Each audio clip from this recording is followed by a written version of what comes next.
People who have hurt you will keep on coming back again and again and again into your life, and they will hurt you again. They don't have remorse. They are not guilty. They do not feel bad. They will.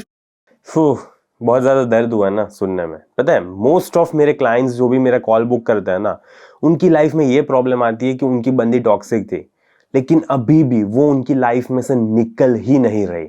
जब भी वो move on करने की कोशिश करेगा, आगे बढ़ने की कोशिश करेगा, तब से वहां से एक छोटा सा मैसेज आ जाएगा, हाय क्या कर रहे हो, जिंदा हो क्या, क्या किया तुमने, कैसे थे मेरे बिना।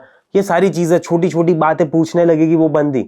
एंड बंदे, पता है, मोस्ट ऑफ द टाइम बंदे उस मैसेज का रिप्लाई करते हैं, एंड फिर वापस नॉर्मल सी कन्वर्सेशन स्टार्ट हो जाती है, एंड वापस फिर 1-2 हफ्ते तक ऐसे ही बात करते रहेंगे फालतू की।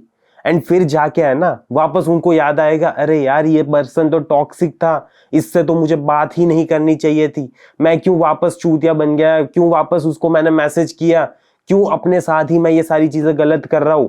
एंड फिर वापस वो उस पर्सन को ऐसा कन्फ्रंट करेंगे, लॉजिकली एक्सप्लेन करेंगे, एंड फिर वापस वो पर्सन उनकी लाइफ में से जाएगा।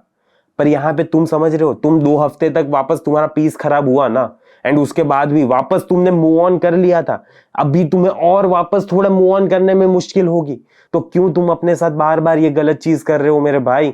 ऐसा तुम कभी भी किसी को भी अपनी लाइफ में इतनी ज्यादा पावर नहीं दे सकते।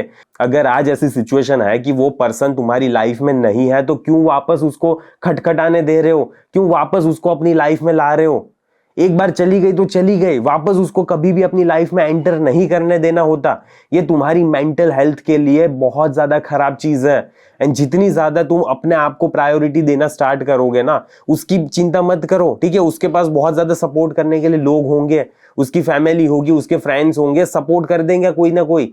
तुम यहाँ पे कभी तो सेल्फिश बनो, कभी तो अपने बारे में सोचो। तुम अपने आप को इतना ज्यादा दुख क्यों दे रहे हो, क्यों इतना ज्यादा दर्द दे रहे हो अपने आप को। इन सारी चीजों से बाहर निकलो। एंड आज अगर वो पर्सन तुम्हारी लाइफ में नहीं है, तो कुछ रीजंस है, XYZ रीजंस की वजह से वो आज तुम्हारी लाइफ में नहीं है। एंड नहीं है ना, तो नहीं ही रहने दो, उसको वापस अपनी लाइफ में एंटर मत करवाओ। इससे तुम अपनी लाइफ खराब कर रहे हो। एंड उसको झांट कोई फर्क नहीं पड़ता, तुम्हारी लाइफ खराब हो ना हो, कोई मतलब नहीं है उसे।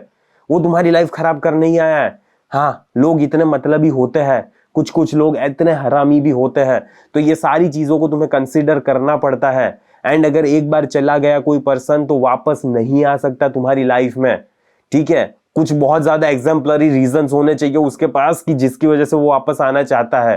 रियली में बहुत ज्यादा चीजें चेंज हो जानी चाहिए, तभी जाके तुम उसको वापस लाइफ में आने दे सकते हो, बाकी नहीं आने दे सकते। जब तक तुम्हारे ब्रेकअप का रीजन, कुछ XYZ रीजन सॉल्व नहीं होता, तब तक वो वापस नहीं आ सकता। अभी भी ऐसे ही रैंडमली चेक इन्स क्यों करवा रहे हो तुम, क्यों अभी भी किसी को इतनी लाइफ में स्पेस दे रहे हो यार। आगे बढ़ना सीखो ना, प्लीज आगे बढ़ो, बहुत ज्यादा मैटर कर रहा है। उस पर्सन की चिंता मत करो, अपनी लाइफ के बारे में चिंता करो एंड आगे बढ़ो। बस इतना सा है मेरा message. Keep on coming again and again. Even if you try to cut them off, they will find a way to come again, only to hurt you even more. Because Exactly, even to hurt you even more. जितना ज्यादा तुम उसको आने दोगे ना, वो उतना ही ज्यादा तुम्हें तोड़ते जाएंगे या बार बार तोड़ने की कोशिश करेंगे। तो किसी को भी वापस बार बार एंटर मत होने दो अपनी लाइफ में। अगर वो शादी नहीं करना चाहती तुमसे, तो ठीक है, ना करे, चली जाए। अब वो तुम्हारी लाइफ में से वापस क्यों खटखटा रही है। अगर वो तुम्हारी गर्लफ्रेंड बनना नहीं चाहती, चली जाए। वापस क्यों आ रही है तुम्हारी लाइफ में। अगर वापस आ रही है ना बंदी, मुझे प्रॉब्लम है, एंड तुम्हें भी प्रॉब्लम होना चाहिए, क्योंकि जब तक वो रीजन सॉल्व नहीं होता, तब तक नहीं आ सकती वो तुम्हारी लाइफ में। in the head, they have a very messed up narrative in which you are the villain and they are the victim. So why would they even feel remorse? Do not reply these people back, unblock them or meet them again. They do not Exactly. Just block them and never meet this type of person again, man. Please, mat milo unhe. feel bad. They just want the control over your life again because they completely hate their life.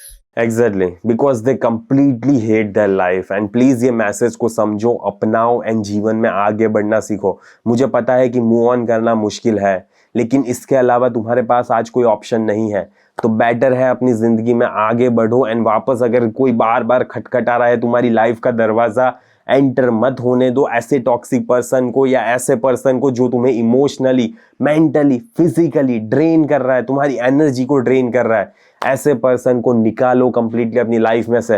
And तुम्हें नहीं समझ आ रहा अगर कि तुम्हारी frame को maintain कैसे करना होता है, कैसे ऐसी सिचुएशन में काम रहना होता है, एंड कैसे हेल्दी बाउंड्रीज क्रिएट करनी होती है अपने अराउंड, लड़कियों के अराउंड, ताकि वो तुम्हारी रिस्पेक्ट करे एंड रियली में तुम्हारी लाइफ में अट्रैक्शन लंबे टाइम तक बरकरार रहे जिंदगी भर के लिए।